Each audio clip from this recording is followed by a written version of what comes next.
Trend আর ভাইরালের দুনিয়ায় কোনটা যে কখন পিকে থাকে আর কেন থাকে ধরতে পারা কঠিন। এই যেমন ইদানিং দুবাইতে কঠিন ট্রেন্ডে আছে পরোটা বার্গার। দুবাইয়ের মোটামুটি মার্কা মারা কয়েকটা জায়গায় এই মুচমুচে ভাজা লাচ্ছা পরোটার বানের মাঝে ক্যারামেলাইজড অনিয়ন, চিজ, মাংসের প্যাটি আর সসে মাখিয়ে আপনাকে সার্ভ করবে। এই জিনিস মানুষ যেভাবে পাগল হয়ে খায় সেসব দেখে আমারও কিন্তু খেতে ইচ্ছা করে। এখন ইচ্ছা করলেই তো হবে না, দুবাই যেতে হবে, সেটার কেমনে কি।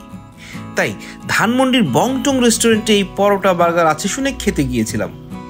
না, ওই মুচমুচে পরোটাটা পেলাম না, বাকি সব বৈশিষ্ট্য বার্গারেরই। দুবাইয়ের বার্গার খেয়ে মানুষ মোহিত হয়ে যায়।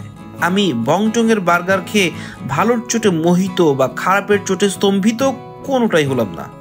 রেগুলার বার্গারের মতোই, খালি বান হিসাবে পরোটাটা জুতে লাগলো না। Sorry Dubai. বার্গার খেয়ে একটা দুধ চা খাওয়া শেষ হলেই কিন্তু আপনাদের গুলি করে দেব।